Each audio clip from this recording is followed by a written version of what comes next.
যারা একদমই উচ্ছে খেতে পছন্দ করো না তারা উচ্ছের একবার এই রেসিপিটা ট্রাই করে দেখতে পারো, এটা খেতে ভীষণই সুন্দর লাগে। আমি এই রেসিপিটা বানানোর জন্য এখানে দুটো মিডিয়াম সাইজের উচ্ছেকে এরকম মোটা মোটা করে কেটে নিয়েছি, আর দুটো মিডিয়াম সাইজের আলুকে এরকম বড় সাইজে করে কেটে নিয়েছি। এবার এর মধ্যে 1 চামচ হলুদ, হাফ চামচ লঙ্কার গুঁড়ো, হাফ চামচ গরম মশলার গুঁড়ো, 1 চামচ আদা বাটা আর 2 চামচ বেসন আর স্বাদ মতো লবণ দিয়ে সব উপকরণগুলো আলু আর উচ্ছের মধ্যে ভালো করে মিশিয়ে নেব। আলু আর উচ্ছেটাকে ভালো করে মিশিয়ে নিয়ে আলাদা করে নিয়েছি। এবার কড়াইতে তেল গরম হতে দিয়েছি, আলুটা ফ্রাই করে নেব, যার জন্য আলুটা প্রথমে দিয়ে দিচ্ছি।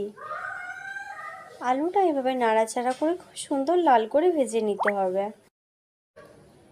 আলুটা আমার খুব সুন্দর ভাজা হয়ে গিয়েছে। এবার আলুগুলো তুলে নেব একটা প্লেটের মধ্যে।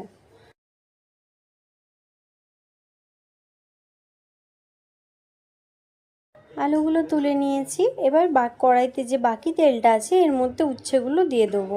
উচ্ছেগুলোকেও একইভাবে ভেজে নিতে হবে। উচ্ছেগুলো এক সাইডটা ভাজা হয়ে গেছে, উল্টে দিচ্ছি। উচ্ছেগুলোকে একটু খুব সময় ধরে ভেজে নিতে হবে, না হলে ওপরে লাল হয়ে যাবে, ভেতরে কাঁচা রয়ে যেতে পারে। তাই আমি সময় নিয়ে ভালো করে উল্টে পাল্টে লাল করে ভেজে নেব। এতে উচ্ছেগুলো খেতে ক্রিস্পিও হবে আর খুবই সুন্দর লাগবে।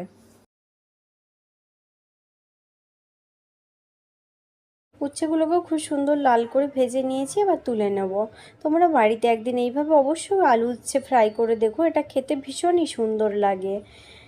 আমার রেসিপিটি যদি ভালো লেগে থাকে ভিডিওতে অবশ্যই একটি লাইক করো।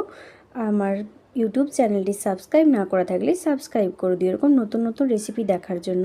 রাধে রাধে বন্ধুরা, ভালো থেকো, সুস্থ থেকো, দেখা হবে নেক্সট ভিডিওতে।